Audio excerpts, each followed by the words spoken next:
Right now, Google probably knows what time you wake up, what you worry about at night, what you might buy next week, and even where you were yesterday evening. And no, this is not a conspiracy theory. In this video, you'll understand exactly how Google collects this information, why it often knows you better than your closest friends, and what that really means for your privacy. If you've ever searched something personal, watched a video you wouldn't openly discuss, or simply carried your phone with you, this video is for you. And by the end, one part of this system might genuinely change how you see the internet. Most people believe one simple thing: Google only knows what I search.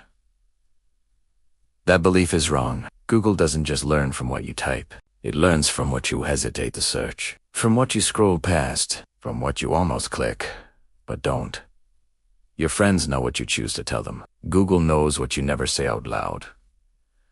That's the difference. Every time you use Google Search, YouTube, Google Maps, Gmail, or an Android phone, you create something called a data point. A data point is a tiny piece of information, like the time you searched something, the device you used, how long you stayed on a page, or the location you were in. One data point alone means nothing, but Google collects millions of these points and connects them. Even when you're not logged in. Every device connected to the internet uses something called an IP address. An IP address is like a digital home address for your device. It tells websites which country you're in, roughly which city, and which internet provider you use. When the same IP appears repeatedly, Google can recognize behavior patterns and link activity together. Even private mode doesn't completely stop this. And that's only the beginning. If you've ever used Google Maps, Google slowly learns where you live, where you work, how long you stay in certain places, and which routes you prefer. Over time, it can recognize routines. It knows when something in your day is normal and when it isn't. Your friends might know your city. Google knows your daily movement patterns. YouTube takes this even further. YouTube doesn't just track what you watch. It tracks what you skip, where you stop watching, what you replay, and what you binge late at night. From this, Google can estimate your interests, your fears, your emotional state, and sometimes even your beliefs. If you regularly watch videos about stress, money problems, or health late at night, Google notices those patterns, even if you never search those words directly. Your friends understand your personality. Google understands your habits. So why does Google do this?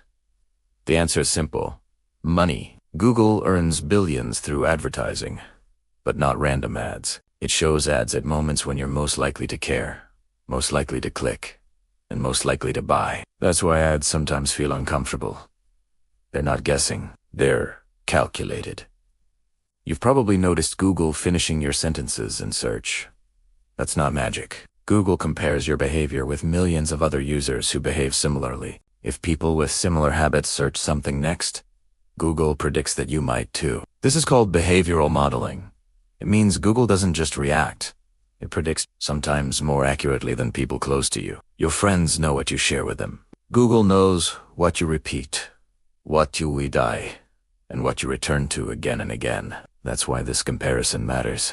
Friends understand you emotionally. Google understands you statistically. And statistics don't forget. Even emails play a role.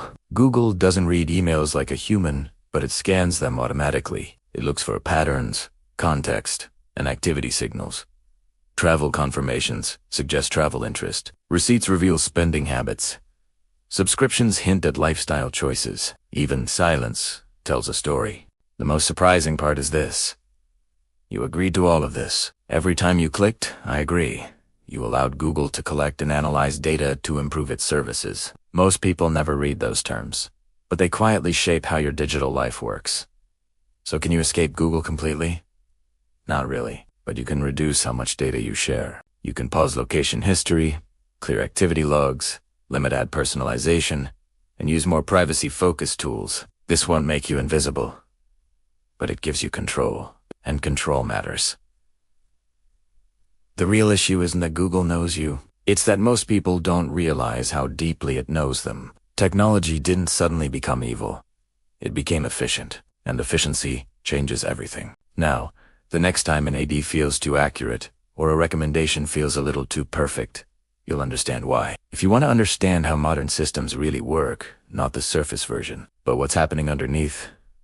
Subscribe to this channel. We explain the hidden systems shaping your digital life, because once you truly see how they work, you can never unsee them.